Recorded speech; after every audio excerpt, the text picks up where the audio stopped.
Shalom. So this video is called To Chakra or Not to Chakra. To this or to not this, to that or to not that. Ultimately, all of these external circumstances, the words, the manifestations that they produce, they are all pointing to the unseen realm. Ultimately, however you find the one is your precious way of finding and maintaining connection to that one, which is inside of your heart of hearts where we all connect. And so to say that one person is right for following chakras or wrong for following the chakra system, which by the way, there are so many different chakra systems. Some people don't even call them chakras. They're also known as wheels, centers. Okay, so it gives a little hint when I explain that there are multiple names for these chakras. It gives you a little hint as to the multidimensionality of their meaning. And even the Bible, which many people who say don't focus on these chakras, even the Bible talks about these chakras. Don't be distracted because the wheel is being expressed in a different language or in a different form. Look at it. Look at it and look through it. Somebody just sent me a bunch of videos about why we should delete our chakras or why we should remove our chakras. You couldn't if you tried. You couldn't if you tried because these centers are in reflection of the divinity that lives inside of you. They are all just different facets of the one crystal of light that lives inside of you. Until we understand that the many live in the one, we will continue to argue about what we should do or shouldn't do, or what we should say or not say, or what doctrine we should follow or not follow. The point is that we cannot determine what one should or shouldn't do based on just the outside form. There's a lot going on beneath it all. And two people following the chakra system can be completely, leading different lives. One person may really be genuinely connecting to that source within where we all unite. And one person may just be distracted and following, only an incomplete practice of this understanding of chakras. And so it's not as easy as to chakra or not. To each his own. Free will, hello. And so we can't just remove our obstacles. We can't, there's a process. We can't, that's what they are. When this person says, oh, we should remove our chakras, they're really saying remove obstacles. If you look deeper than that, the message is they're saying remove obstacles, but even they're not seeing the message that they're preaching. The problem is not then the chakras. The problem is the perspective. That is the limitation. And it only ever is in the mind. It's the only possibility. So removing or deleting chakras sounds like the most ridiculous way, from my perspective, to prove this point. If perhaps this person who made these videos of removing chakras instead simplified their approach and said, remove obstacles, then maybe we'd have, maybe we'd be getting somewhere. Consider Ganesh, the remover of obstacles. There is a deep story and wisdom behind this expression. But that person wasn't expressing that wisdom. That's not what he was doing in those videos. The point is, if something's there, to look away from them is all we're doing. We can't remove anything. It's like plastic. Once it's made, it's made. We can recycle, sure, and can be reused, but why do we keep making it? There's no way out. There's no garbage can for consciousness. We can only transform what is already born. And so this chakra system, these wheels, these centers, whether you or I want to judge them as good or bad, is irrelevant.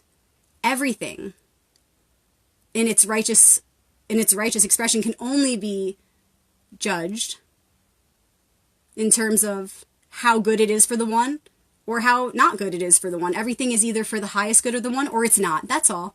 That's all. And so chakras or wheels or anything else then, the truth or relevance of the thing becomes revealed when we hold it up to God. And this question of, in this moment here now in time and space, is this for the highest good of the one? In my perspective, because your perspective and the vessel that is you is the thing that does the alchemy to the other thing. So even though a million people can be doing the same thing, the result of their doing it produces a whole new form. So instead of everybody just arguing about, should we focus on chakras or not? Should we focus on wheels or not? Should we focus on the center or not? Why don't we just focus on whatever the information is that's being presented through chakras or whatever, and just determine through our own lens whether or not and how, if it is relevant to us and our path. And let's look at it this way. Chakras, wheels, centers, what are they? Until we really know what they are, then it would be ignorant to just dismiss it or readily accept it as a program. Why not look at it and see what you can see it as? Because what you see it as is what defines it in your perception, and what deems it either for the highest good of the one or not. It deems it useful or not. How you see it is everything. What it is really nothing, because matter is impermanent. But how you see it and what you do with it, again, is everything. And again, what are these chakras, wheels, centers? What are they? Well, your heart is the center of centers.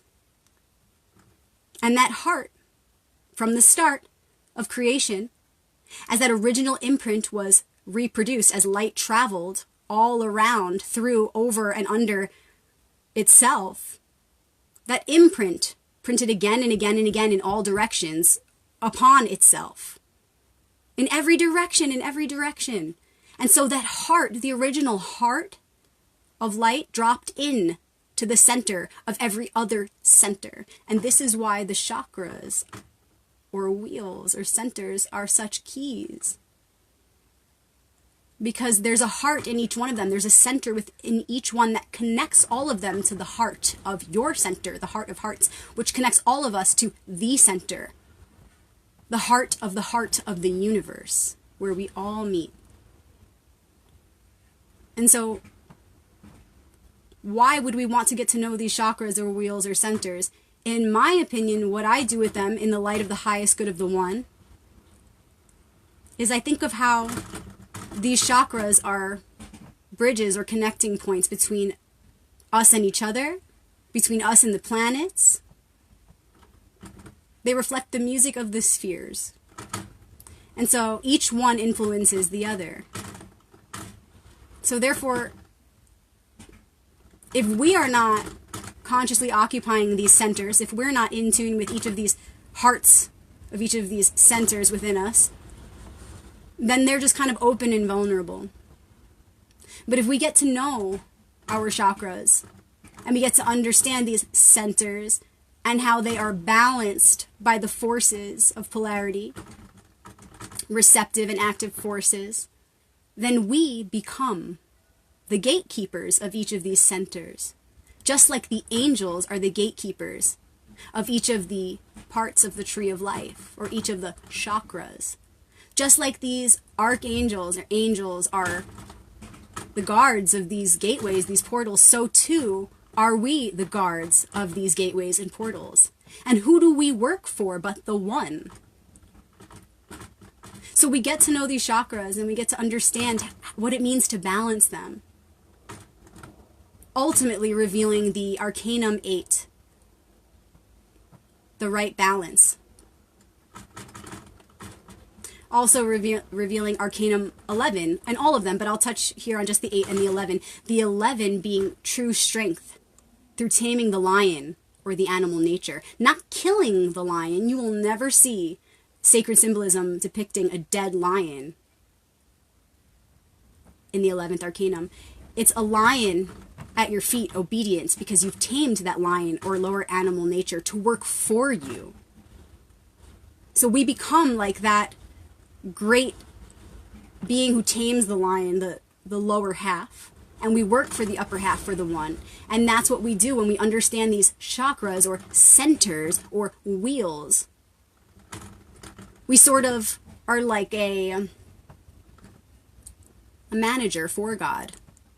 But the only way that our duties will be producing sustainable effects is if we really work for Him righteously. So we watch these gates and we balance their scales.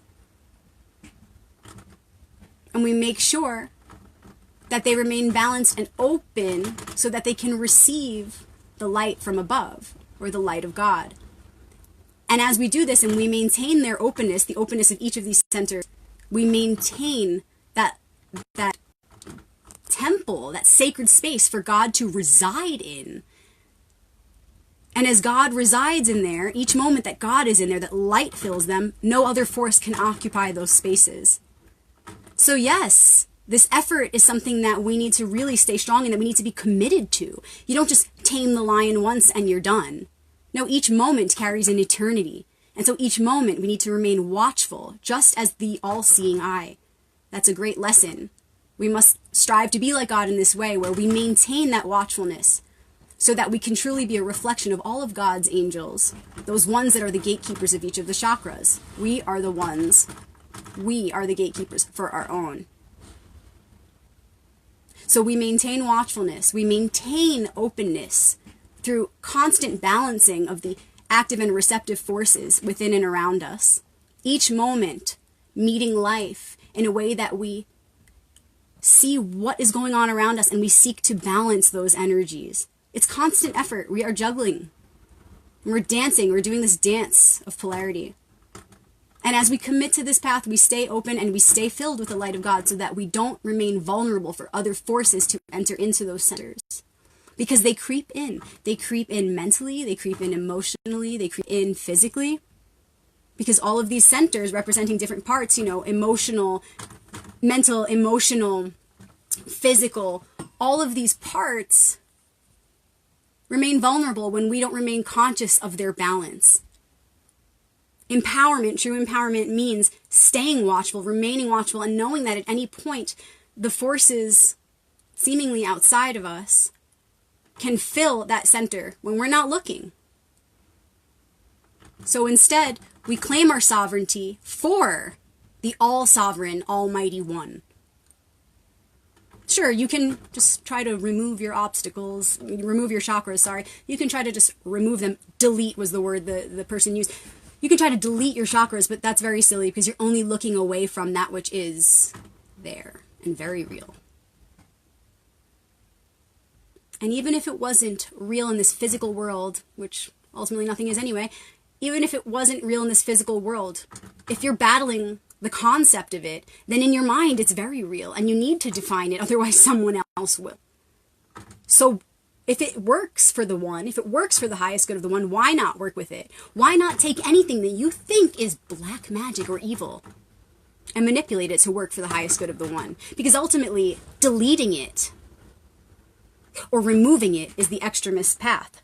Why would you do that? Why not walk the middle path? Why not allow the universe to work for and with you so that you can work for and with it, creating the ultimate harmony? To just delete something or to resist it is ultimately only feeding it, is only giving it power. So instead, I invite you to whatever you think is the Antichrist or the devil, or, like this person who thought we should delete chakras because they're working against us. I invite you to take a closer look and to see that whatever it is you are looking at, that within it,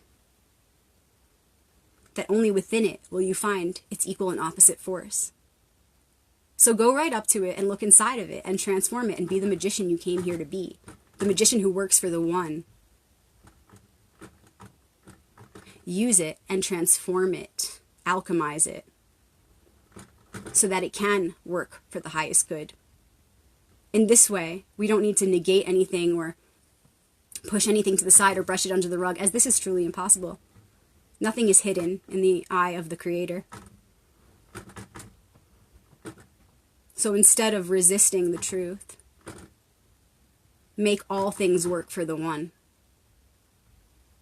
Because truthfully, if we live from the perspective where we see that everything is created for and by the one, then all of the hidden meanings behind things will reveal themselves. And we will find that everything we set our eyes or our perspective upon can reveal to us truth. Truth that is unifying, uplifting, and will bring us bliss and peace and harmony within and without. The one who knows that all things were created by and for the one will use all things as material to make more goodness in the light of the highest good of the one. So I hope that this shed light for some people who've been sending me messages. I've been getting a lot of messages from people telling me that Jesus loves me and that I'm needing to be saved, etc., etc. And the irony is that I know that Jesus loves me. That's just not a concern for me. Like, I don't waste my time worrying why he wouldn't. I know so deeply that I'm loved by the one that I don't need to worry whether or not any one of his sons loves me, because I feel the love directly to the one, to and from the one simultaneously. And so I embrace all truths, and however you find yours, that's beautiful. And if you think I need to be saved still, then pray for me, But I hope this sheds some light, at least on the perspective that I have on all this, so that we can meet in our understanding and see that, first of all, there are no two that are not both a part of the one. Everything is a part of the one. So ultimately, our truth is one, regardless of any argument or debate. But secondly, to see that even though I may be saying the same thing as someone else who you don't vibe with, my truth and your truth on the inside might be very much the same. So don't judge a book by its cover, especially when it comes to spirituality, because the language of spirituality involves paradox, the paradox of duality. So be very careful who you trust, and ultimately know that all material is fair game. As we choose to focus on any one thing that's seemingly outside of us, it will only ever lead us back home. So why deny anything? Why not just sit with it? Ultimately, at the end of the day, when you close your eyes and go to sleep, you awaken to the realm where truth runs free. So no matter what you set your eyes upon, when you close your eyes and you tune in, you know what's true. Thanks for tuning in, you guys. I hope this sheds some light on chakras and wheels and centers, and how we can't just judge a book by a cover or a concept by its word. Know yourself. Know yourself.